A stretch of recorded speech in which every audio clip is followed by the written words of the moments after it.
Ya, ya, siap Mas Roy.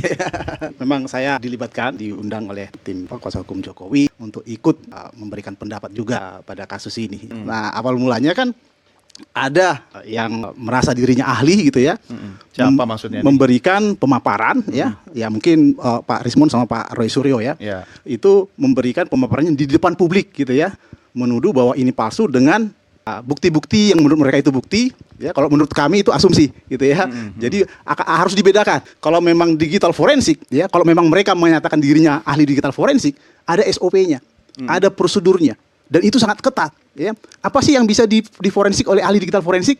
Itu hanya objek-objek digital.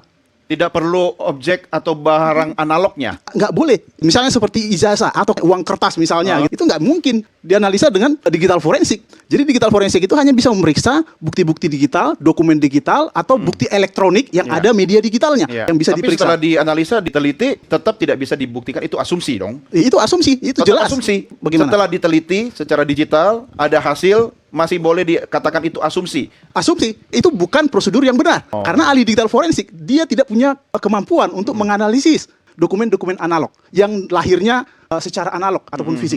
Ijazah ini kan lahirnya secara fisik. Berarti artinya nanti hasilnya bisa berbeda dong antara digital dan analog? Ya pasti berbeda. Gitu. Oke. Itu makanya temuan-temuan mereka itu tidak punya dasar sebenarnya. Nah, laboratorium forensik di Puslapor itu sudah melakukan pengujian yang benar. Ya, Karena mereka secara fisika, secara kimia, secara analog juga. Secara analog. Tanda tangannya non digital. Ya, karena memang itulah metode forensik dokumen yang benar, ya, bukan menganalisis gambar yang ada di media sosial ataupun yang bahkan kita foto sendiri. Dokumen-dokumen yang saya foto sendiri, dokumentasi saya sendiri, nggak boleh saya lakukan analisis termasuk juga. Prosedur dalam melakukan penelitian tetap harus dipatuhi, begitu SOP-nya dan seterusnya. Ya, kalau ada yang dilanggar, tidak boleh dijadikan barang bukti. Otomatis akan tidak valid sebagai barang bukti di pengadilan. Yang dibawa oleh Mas Roy, Bang Rismon dan teman-teman, menurut Anda tidak valid sebagai barang bukti. Nah, soal yang mencocok tadi kata Mas Roy itu gimana? Karena yang dibandingkan kan kopian-kopian. Mereka tidak melakukan pengujian yang sebenarnya gitu ya. Jadi bukan bukti analognya yang mereka uji, tetapi dari hasil scan ada yang sudah diupload dan seterusnya. Termasuk juga tadi analisis ELA gitu ya, itu sangat tidak berdasar. Tidak ada ahli forensik ya yang kita tahu menganalisis dokumen analog menggunakan ELA. Apa sih ELA? Ya, error level analysis itu hanya bisa mendeteksi tempering atau editan pada file-file digital, dokumen-dokumen digital. Jadi ELA itu cara kerjanya seperti ini. Jadi ada dokumen gambar yang difoto katakanlah ya.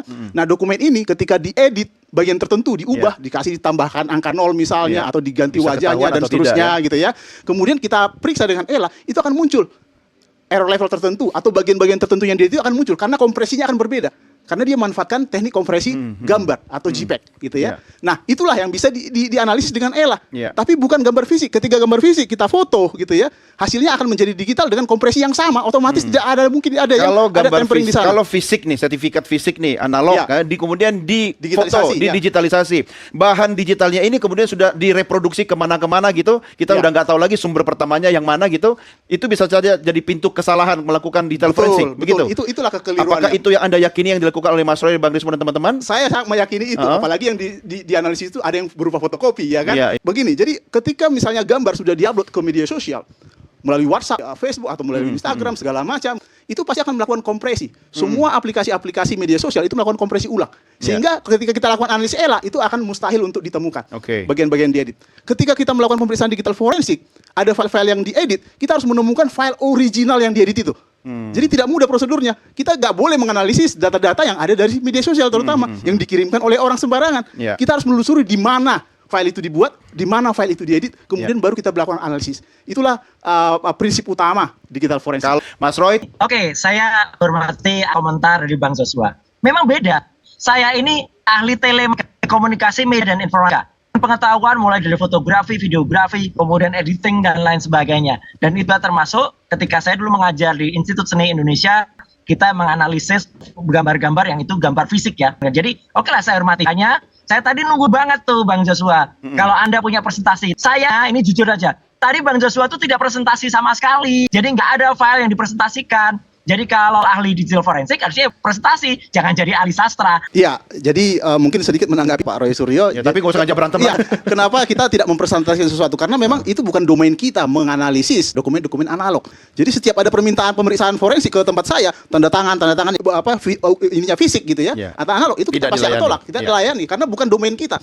Bukan keahlian kita di sana. Ada namanya dokumen examiner. Umumnya nanti ada profesinya khusus di puslapor jelas ada. Nah, mereka juga sudah melakukan itu sejak lama.